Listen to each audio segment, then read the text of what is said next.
Hello friends, welcome to the new episode of my channel. আমি Prince. এখন কথা বলবো ইয়াসের মেন্টাল সিনেমার আজকে প্রথম পোস্টার এসছে অফিসিয়াল, সেটা নিয়ে এখন কথা হবে।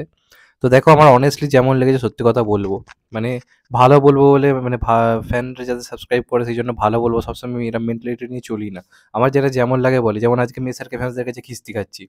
আমি যদি মানে এই কথাগুলো না বলতাম তাহলে আমি জানতাম যে আমার কিছু সাবস্ক্রাইবার বাড়বে।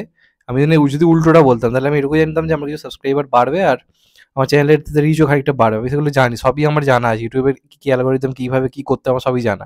কিন্তু আমি এখন চেষ্টা করি যতটা সম্ভব অনেস্টি মেনটেন করে কাজ করার। এটা আমি মানে এখন মেনে চলার চেষ্টা করি। তো আমার যেটা যেমন লাগে আমি অনেস্টলি স্পিকিং সেটাই বলি।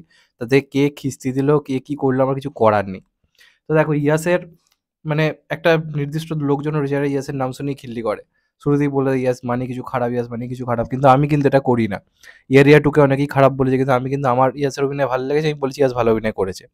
এটা যারা জানে তারা জানে। কিন্তু যখন আমার যেটা ভালো লাগে না, আমি সেটা অনেস্টলি মানে খারাপ বলারই মানে পক্ষপাতী। যেটা যেমন লাগছে বলো। তো আজকে যে পোস্টারটা এসছে, প্রথম কথা টাইম জ্ঞানের অভাব।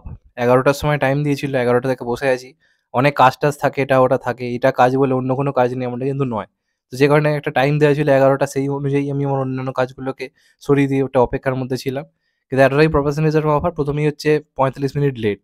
আজকে দেবদা যে টাইমে বলে কাজটা আমি আনছি, ধরুন বললো সকাল 11টায় কাল একটা আমার পোস্টার আসবে বা বিকেল 5টায় আমার কিছু একটা আসবে, কোনো দিন কিন্তু লেট করতে দেখিনি। কোনো দিন কিন্তু লেট করা যায় না। একটা জিদ্দা পর্যন্ত লেট করলে হয়তো খুব বেশি হলে 5 থেকে 10 মিনিট করে। বেশিরভাগ সময় টাইমে আনে। একটু লেট হয়তো 5-10 মিনিট হয়, এদিক ওদিক হয়। কিন্তু 45 মিনিট 50 মিনিট হয়ে গেল লেট। এটা সাউথে করুক ঠিক আছে। সাউথের ফ্যান্সরা হাওয়ায় বসে থাকে। যতক্ষণ না তাদের সুপারস্টার কিছু আনছে। এখানে ইয়াস যদি নিজেকে তেলাপতি বিজয় লেভেলের ভাবে যে আমি 11টা বলেছি, আমার কাছে 12:30 এলেও কিছু যায় আসবে না, লোকে একই রকম লাইক মারবে, এমনটা হয় না। লোকের এমনিতেই একটা বিশ্বাস ভঙ্গ হয়ে যায়। সো সেটা তো প্রথম কথা। তো আজকে পোস্টারটা নিয়ে যদি আমাকে প্রথমে বলতে বলা হয়, তাহলে পোস্টারটা একটা জিনিস আমার ভালো লাগে, সেটা হচ্ছে ইয়াসের লুক। ইয়াসের লুক আমার খারাপ লাগছে না। ইয়াসের বডি ফডি যা করেছে, পুলিশ হিসেবে তাকে ফার্স্ট টাইম আমরা দেখতে পাবো, মানে এরকম খাকি উঠ দিয়ে তাকে আমরা দেখতে পাচ্ছি। যদিও এর আগে এসওএস কলকাতাতেও হয়েছে, বা ওয়ানেও হয়েছে, কিন্তু এখানেও তাকে আমরা মানে মানে ইয়াসের মধ্যে যেহেতু বডি বা ফিগারটা ভালো, ইয়াসকে আমার এইসব রোলে খুব একটা খারাপ লাগে না। ওয়ানে আমার ইয়াসকে খুবই ভালো লেগেছিল। তো সেই হিসেবে ইয়াসকে ভালো লাগছে না। কিন্তু আমি জানি না নুসরাত কেন এরকম বিকলাঙ্গের মতো দাঁড়িয়ে রয়েছে পাশে। আমি কারণটা খুঁজে পাচ্ছি না।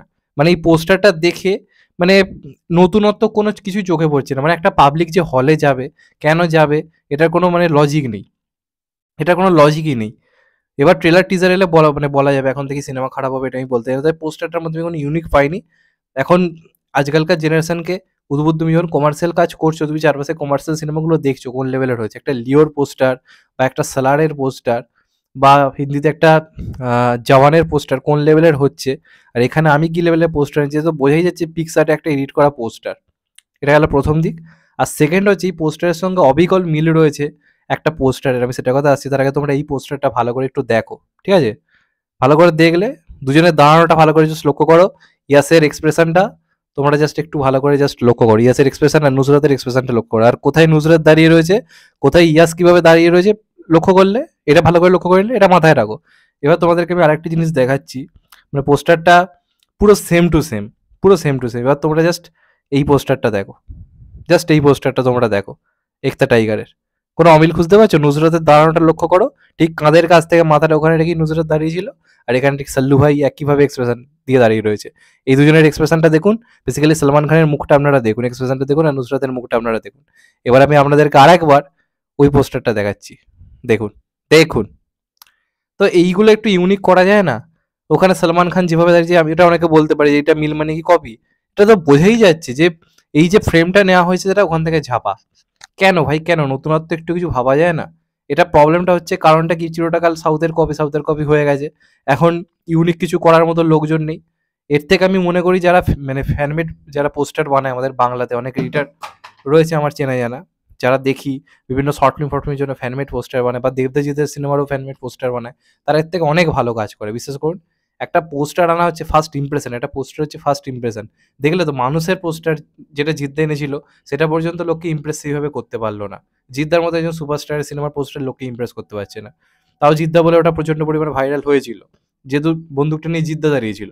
এবার বন্দুক নিয়ে জিদ্দা দাঁড়ানো, সে যে পোস্টারই হোক সেটা একটা ভাইরাল হয়। কিন্তু বন্দুক নিয়ে ইয়াস দাঁড়াচ্ছে, সেটাকে তো আমাকে যদি ইউনিক কিছু করতে পারি। পোস্টারটা দেখে যদি লোকজন বলতে শুরু করে যে টিকতা টাইগার থেকে নকল, কেউ যদি ভিডিও করে অ্যানালাইজ করে, ভুল তো কিছু নেই, নতুনত্ব তো কিছু পাওয়া যাচ্ছে না। তো এইগুলো আমার মনে হয় ভাবা দরকার। কারণ যদি ইরাম লেভেলে পোস্টে, যেমন মির্জা নিয়ে আমি এক্সাইটেড রয়েছি, মির্জা এখন অব্দি কিন্তু প্রমিসিং আমার লেগেছে, মির্জার যে অ্যানাউন্সমেন্ট ভিডিও ওটা দেখে একটা ইউনিক ব্যাপার লেগেছে, মানে অন্য রকম। কিন্তু এটা দেখুন, দেখে বোঝাই যাচ্ছে যে এই ওই সেই ওই, তো লোকে কেন যাবে হলে? আসবে তো কয়েকটা মাল্টিপ্লেক্সে, সেখানে টিকিটের দাম 300 350। এই যে প্রজাপতিও কয়েকটা মাল্টিপ্লেক্সই এসেছিল, সেখানে এমন হাউসফুল যাচ্ছে যে সেটা শো বাড়াতে বাধ্য। তো এইটা দেখতে লোকে যাবে আপনার মনে হয়? তো এইগুলো আমার ভাবা উচিত, আমি জন্য বললাম। যারা সাবস্ক্রাইব করতে যাও করো, যারা আনসাবস্ক্রাইব করতে যাও করো, আমি সত্যিটা বলবো, কিছু করার নেই। এবার ট্রেলার টিজার আসুক, যদি ভালো লাগে অবশ্যই ভালো বলবো। পোস্টার একদম ইমপ্রেসিভ হয়নি, এটা নিয়ে একটু এক্সাইটমেন্ট ছিল, কিন্তু আমার একদম লাগলো না। নুসরাতকে তো ফালতু লাগছে, হাঁ হয়ে শুধু দাঁড়িয়ে রয়েছে। মানে সিনেমাও যেরকম তার পার্ট থাকবে, এখানেও আশা করছি তাই হবে, পোস্টারও ঠিক তাই। যাই হোক, এটাই বলার ছিল। যদি ভালো লাগে অবশ্যই ভালো বলবো, কিন্তু এটা ভালো লাগেনি, খারাপ বলতে বাধ্য হলাম, কিছু করার নেই। যাই হোক, ভালো থেকো সবাই, টেক কেয়ার, নমস্কার, আবার দেখা হবে হয়তো ভাই, টেক কেয়ার, যতক্ষণ সবাই ভালো থেকো, সুস্থ থেকো, টেক কেয়ার।